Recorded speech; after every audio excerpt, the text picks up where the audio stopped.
Hey guys, welcome back to my channel and thank you so much for watching. In today's video, I'm going to be showing you how I made this bunny/spring themed cake. Don't forget to give this video a thumbs up if you enjoyed it and subscribe to my channel for new videos every week. It really helps me out. That being said, let's get right into it. I'm adding a little smear of buttercream to my board to help my cake stay in place. And then I'm going to be stacking up 4 6-inch cakes with a little bit of chocolate buttercream in between. And I'm just using my spatula to make sure each layer is nice and even.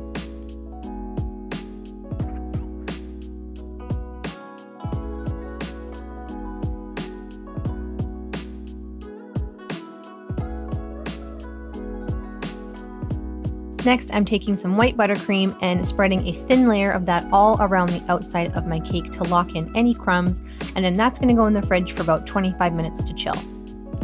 When I could touch my finger to the buttercream and none of it came off, it was ready for the final ice.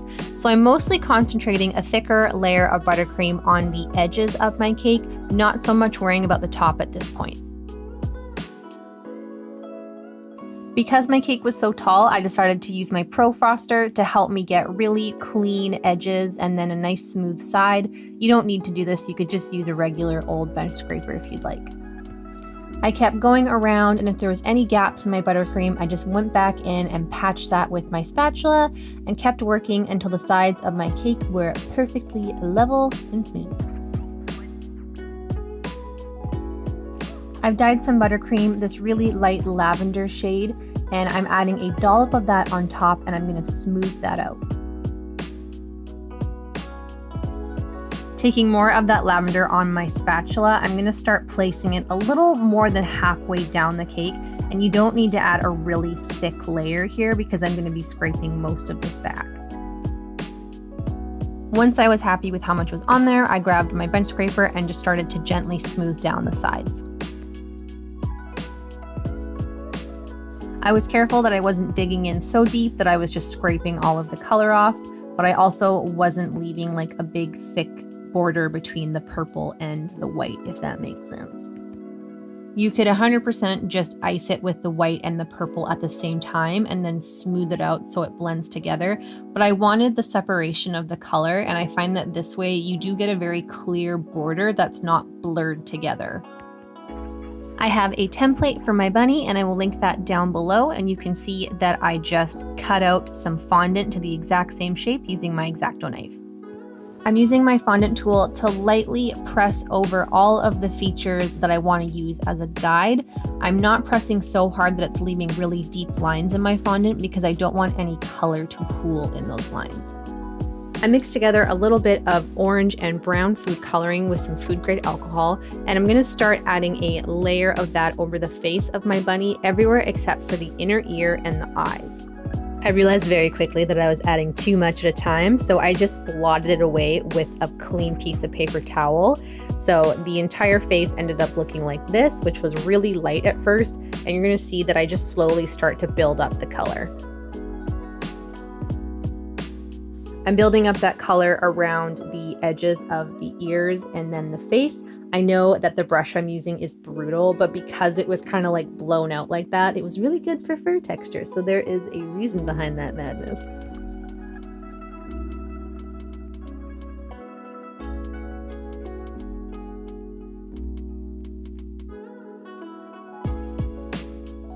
I went in and kept building up the colors on the darker points of the face, most of the time just using that quick brush stroke to keep with the fur texture I was going for. And if I made a mistake anywhere and I added something that I was like, oh my god, I've just destroyed all my hard work, I just went back in with either a clean Q-tip, a clean piece of paper towel, or just straight up food grade alcohol, and you can pretty much fix any mistake you make.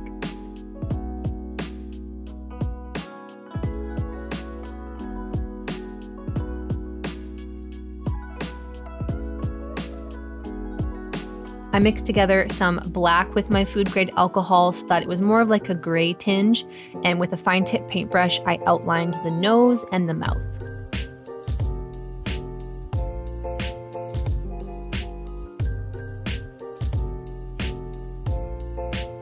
I went in with the fine tip paintbrush and that darker orangey brown color, and I just started to define around the nose and the cheeks. You can choose whatever color you'd like for your rabbit. I did this orangey brown for my bunny Sophie, who passed away last year. She was my absolute baby child. She was a gorgeous Flemish giant, so I wanted to do a little memorial for her.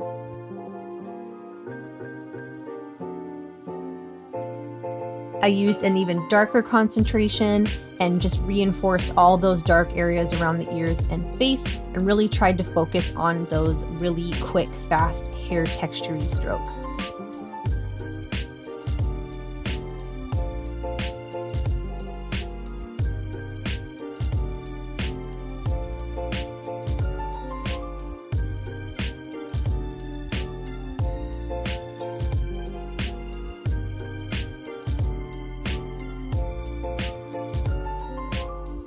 I did the exact same process for the chest and added a darker concentration of that color right underneath my head, because you can see that kind of adds more of a definition and it really brings the head forward.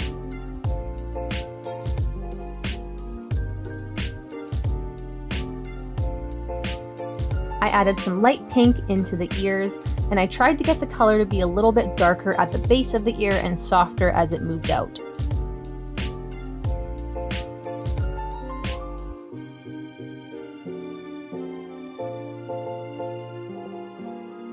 I took some time here to darken the edges of the ear and then really watered down the color and pulled in some soft strokes towards the center.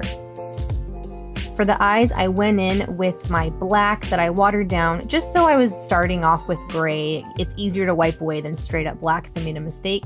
All of the features are mapped out again, just from me outlining them with my fondant tool, so I knew exactly where the eyes were gonna sit.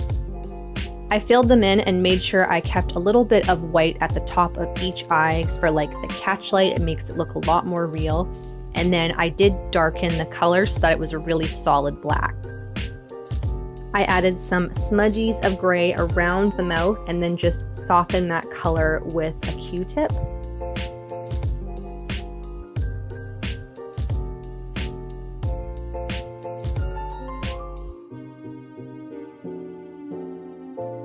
I added some really soft lines of black around the top and the bottom of the eye for like an eyelash look. And then very, very carefully added some streaks of black on either side for the whiskers.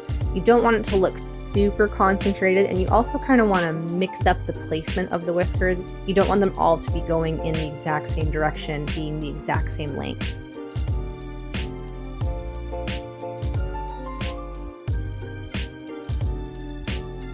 So I was pretty happy with it at this point. As a final last touch, I just went back in with that darker brown and added some hair strokes wherever I thought they needed it. You know, blurred stuff out if I thought I made a mistake. This was the time to tweak it.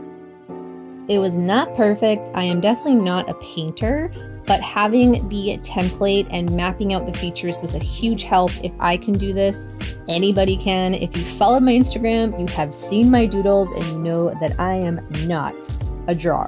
Developing skills just takes a lot of practice, and I've already seen how far I've come since I first started doing cakes, so you gotta believe in yourself.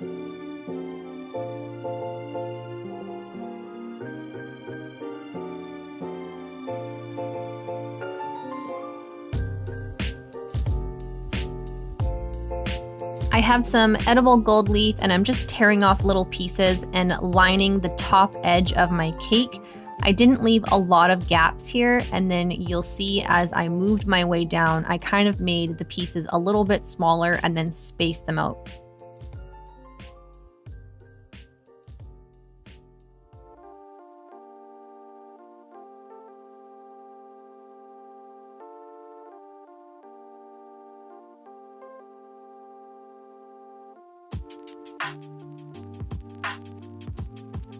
I let her set up to dry before I added her to my cake, and I just gently placed her against the buttercream. I didn't try to get the ears or the side of the body against the buttercream. I just focused mainly right down the center, making sure she was nice and snug in place. I have some purple daisies that I'm arranging on the outside edge of my cake, and I've just wrapped the stems in some floral tape.